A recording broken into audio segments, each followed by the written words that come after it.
Hey guys, what's up? Murphy's Opinions, and today I'm be doing my second James Bond review. And today I thought I would do Goldeneye. A couple of you guys requested it, so here it is. And it's actually quite fitting since it's the next James Bond film after License to Kill. So that works, and I've decided to review it. So what's the kind of plot of the story? Well, basically, the opening title sequence starts 9 years before the main film, so actually kind of between the Roger Moore and Timothy Dalton era, actually. So that would be like 1986, around 1986, around that time. So basically, James Bond has to infiltrate a chemical weapons facility in Russia, and he bumps into fellow friend and MI6 agent Alec Trevelyan. Basically, they go and infiltrate the base. Unfortunately, they're caught, and Alec is killed by General Oromov. And then Bond has to escape and everything. And that opening title sequence is actually probably one of the best in the series. There's an awesome bungee jump bit at the beginning where he's running across the bridge, and then to get into the base, he has to like bungee jump off the top, and it's a really good stunt. Actually, it's really well shot and really well done. And just in general, the opening title sequence is quite a fun bit. Some good back and forth banter between Bond and Alec, and just a really good action scene with Bond escaping and having to fly a plane and having to jump off and get into the plane mid-air. That's really awesome. So yeah, definitely one of the best opening title sequences in the series. So then after that, after we've had the title song and everything, we go into the main film, and basically James Bond is being instructed. He's being kind of tested to see, because obviously this film is obviously because I quite like this as well. It keeps the continuity throughout the series so far. Bond is being evaluated and by a female instructor, and basically it's obviously based after License to Kill, where at the end of the film he gets his license back, and this is obviously like him being evaluated before he goes on his first mission after License to Kill. So I thought that was pretty good, nice bit of continuity there. So then after that, Bond is sent by M to recover the Goldeneye satellite, which has gone missing, and basically it accesses it basically orbits the Earth, and it can fire like an electromagnetic pulse and can shut down electronic equipment and stuff like that. So basically, Bond has to go into Russia, and kind of because the Russians are being accused of taking it and stuff. And then basically we find that actually Alec Trevelyan isn't actually dead. He staged his death, and he is part of this kind of plot to kind of gain control of the Goldeneye satellite and gain control of the world's banks and stuff, so he can take all the money and stuff. Because of basically his family were Russian agents, I believe, who were killed by the British, and then they brought up Alec as a kid, but he still knew about his parents' past and stuff, so he wants to kind of avenge them. So yeah, it's kind of Bond against a fellow agent who is on his level, which I think is really interesting. That's what I ultimately really like about the film. The villain, I'll talk about him more later. He's one of the best villains in terms of he's arguably stronger than Bond, so you feel connected to Bond, as you feel, can he actually overcome this? Yeah, so basically, what do I think of the film overall in terms of the cast? Obviously given a brief summary of the plot. Pierce Brosnan plays James Bond, and this is a great performance. I think this is probably Brosnan's best performance as Bond, honestly. I think he's so comfortable in the role, so suave, cool. And I always did really enjoy Pierce Brosnan as Bond. I think he was pretty consistent throughout his time as Bond. And I think his films get a lot of shtick unnecessarily, apart from Die Another Day, though. That film is actually terrible. When I do eventually review that film, I will rip that film to shreds, but I do think Pierce Brosnan has been one of the positives throughout his films, and he's definitely one of the best actors to play James Bond. The Bond girl's pretty cool as well. Natalia, she's played by Isabella Scorupco. She's not necessarily like the toughest or like the like.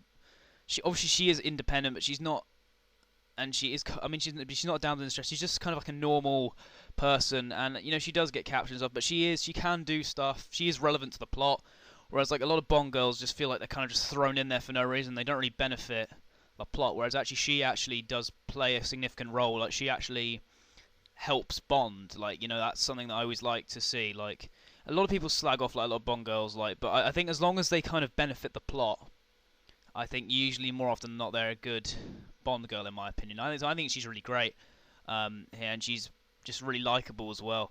Now let's go on to the villain ensemble. These are some fantastic villains. First you've got Alex Trevelyan, the main villain, played by Sean Bean. Of course he dies. It's Sean Bean. What do you expect? In pretty much everything he's in, he dies. That's kind of like an ongoing joke, and yeah, this is no exception. He's really great. I think he's played so well. Sean Bean's a great actor, and I think he's just. I think he's what makes it work so well is Sean Bean was someone who I believe was always kind of thought of maybe to play James Bond at the throughout his career. So it kind of works as him being like an agent, much like James Bond, and also the fact that he's kind of given this perception of being like on Bond's level or even better than Bond. It gets a really interesting dynamic for the film. Then we go on to like the henchmen and other villains. Xenia Onatop, played by Famke Janssen, she's really awesome. I think she's so different to a lot of the other like female femme fatales. She's so crazy and like she's just awesome. Like she has the hilarious name, and she also has like the thing with her legs where she can like choke people to death with her legs. I think that's really inventive and cool. And she's played so well and so kind of like it's one of those characters where like on paper it sounds like really bad and cringy, but she really makes it work in my opinion. And then obviously you've got Boris, played by Alan Cumming. He's really funny actually. He's kind of one of the more comic relief henchman. Well, he's not really a henchman. He's more just a lackey, but he's quite funny. His death is pretty funny as well. He survives like this explosion. And he's like, "Oh yes, I am invincible," and then he gets frozen, and it's I find that really funny. But in general, he's just good at being kind of a bit of a dork. I just find him really funny.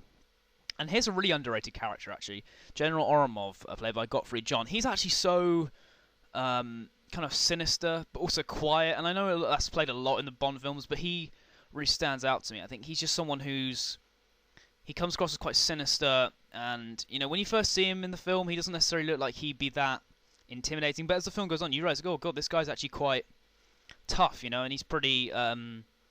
He's someone that you shouldn't mess with. And I really like him actually. I think he's very underrated.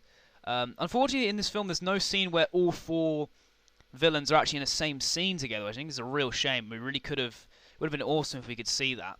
Unfortunately, we never got that. So what about the the MI6 regulars? So obviously you've got M, played by Judi Dench.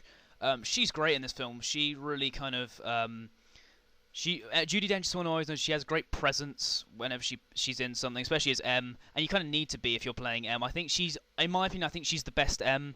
This wouldn't be her best performance as M, but it's definitely one of her best. I think she was always someone who was, I think at the time she was probably like, probably questioned considering she was a woman, but she really takes authority early on in this film, and she's just really great actually. And I'd definitely say she's my favourite M.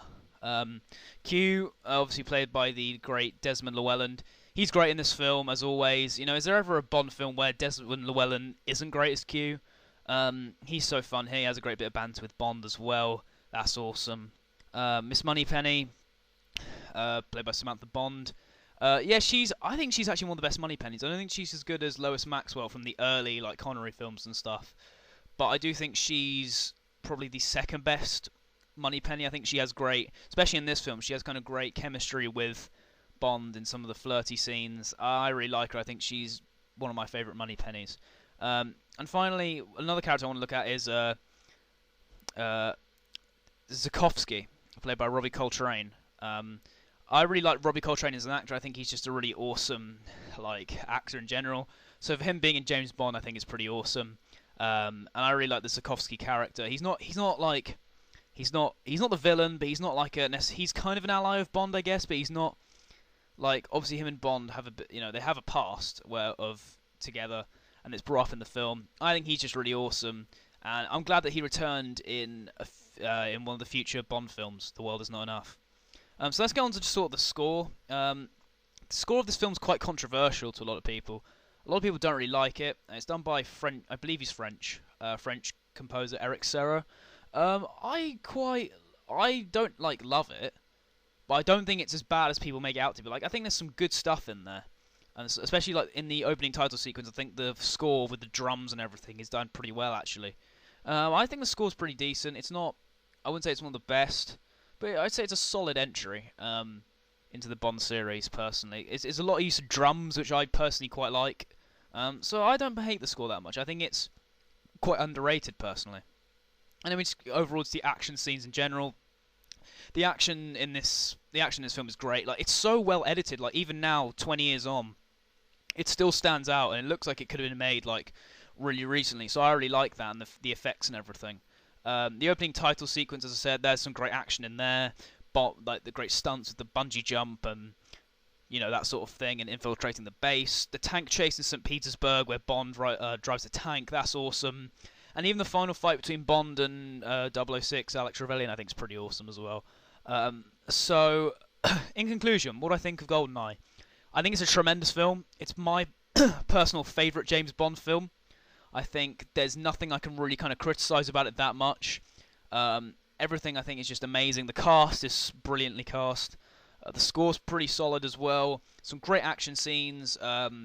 Martin Campbell did a tremendous job directing this as well. It's so easy to follow, unlike some other Bond films. Quantum of Solace. Anyway, sorry about that. But yeah, I think it's just it's just a really well done film. It still stands the test of time to this day, not just in terms of plot, but it's also how it's edited and like the stunts and everything. So for me personally, Goldeneye is probably my favorite entry into the James Bond series. So I hope you guys enjoyed this review of Goldeneye. Let me know which film you would like me to review next, and if you haven't already, please like and subscribe.